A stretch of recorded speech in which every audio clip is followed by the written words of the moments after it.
मैं राम हूँ, रघुकुल की मर्यादा का वह दीपक जिसे स्वयं ब्रह्मा, शिव और सभी देवताओं ने अपने संकल्प से जन्म दिया। परंतु मैं स्वयं को केवल एक पुत्र मानता हूँ, दशरथ का पुत्र, कौशल्या की गोद का वह बालक जिसने पहली बार आंखें खोली तो अयोध्या में आनंद की लहर दौड़ गई। मेरी कथा, जिसे आप सब रामायण कहते हैं, उसे देखने और समझने के दो अलग अलग पहलू हैं। एक जिसमें सबकी धारणा है कि मैं भगवान हूँ, दूसरा मर्यादा पुरुषोत्तम श्रीराम के रूप में, जिसमें एक साधारण इंसान अपने धर्म का पालन करते हुए कैसे जीवन जीता है। चलिए मेरे साथ आइए और मेरे दोनों स्वरूपों को समझते हुए मेरे जीवन को एक बार फिर साथ में जीते हैं। जब अधर्म बढ़ा, राक्षसों का आतंक छाया और धर्म संकट में पड़ा, तब धरती माता ने ब्रह्मा से विनती की। ब्रह्मा ने देवताओं सहित भगवान विष्णु से प्रार्थना की और तब मैंने विष्णु रूप में यह वचन दिया कि मैं मनुष्य रूप में अवतरित होकर रावण का अंत करूंगा।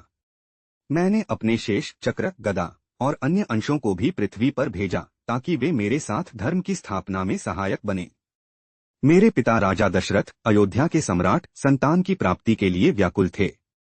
उन्होंने ऋष्यशृंग मुनि के निर्देशन में पुत्रकामेष्टि यज्ञ किया। उस यज्ञ से अग्निदेव प्रकट हुए और उन्होंने खीर का पात्र दिया, जिसे मेरी तीनों माताओं ने ग्रहण किया। मेरी मां कौशल्या ने सबसे पहले खीर ग्रहण की और मैं उनके गर्भ में आया। जब मैं जन्मा, अयोध्या में सभी दिशाएं मंगलमय हो गईं। देवता पुष्पवर्षा करने लगे, गंधर्व गाने लगे और ऋषिमुनि आनंदित हो उठे। अगर आप मुझे एक साधारण इंसान की तरह समझना चाहें तो अभी के लिए इतना जान लीजिए कि एक महान और धर्मपरायण राजा दशरथ के यहाँ मेरा जन्म हुआ।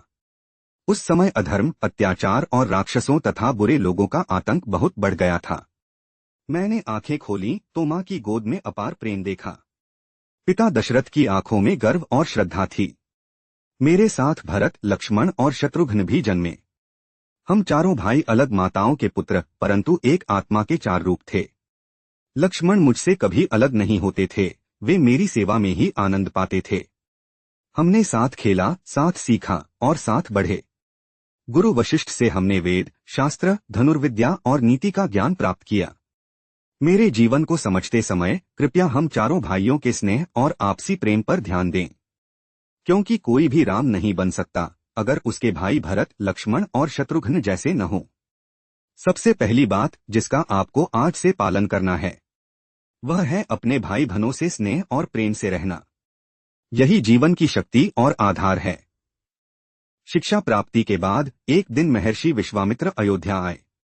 उन्होंने पिता दशरथ से कहा, हे राजन, मुझे 2 राजकुमार चाहिए जो मेरे यज्ञ की रक्षा करें। पिता व्याकुल हो उठे, राम तो अभी बालक है। परंतु गुरु वशिष्ठ ने समझाया, राम कोई साधारण बालक नहीं, वह स्वयं धर्म का स्वरूप है। मैंने लक्ष्मण के साथ गुरु विश्वामित्र का साथ स्वीकार किया और यह मेरे जीवन की पहली धर्मयात्रा थी। वन में प्रवेश करते ही हमें ताड़का राक्षसी का सामना करना पड़ा। वह अत्यंत बलशाली थी, परंतु धर्म की रक्षा के लिए मैंने उसे बाणों से मार गिराया। यह मेरा पहला युद्ध था और मैंने जाना कि धर्म की रक्षा में हिंसा भी आवश्यक हो सकती है, यदि वह अहिंसा की रक्षा के लिए हो। गुरु विश्वामित्र हमें जनकपुरी ले गए, जहां राजा जनक ने सीता के स्वयंवर का आयोजन किया था। शर्त थी, जो शिवजी का धनुष तोड़ेगा वही सीता से विवाह करेगा। मैंने जब वह धनुष उठाया तो वह टूट गया और उसी क्षण मेरा और सीता का मिलन निश्चित हो गया। सीता मेरी अर्धांगिनी, मेरी शक्ति, मेरी भक्ति। वह केवल जनकनंदिनी नहीं, वह मेरा आत्मस्वरूप थी। जनकपुरी में चारों भाइयों का विवाह हुआ, मैं सीता से, भरत मांडवी से, लक्ष्मण उर्मिला से और शत्रुघ्न श्रुतकीर्ति से। यह केवल विवाह नहीं था, यह धर्म, प्रेम और कर्तव्य का मिलन था। यह था मेरा बाल्यकाल, परंतु यह केवल एक राजकुमार की कथा नहीं, यह धर्म की नींव रखने की यात्रा थी।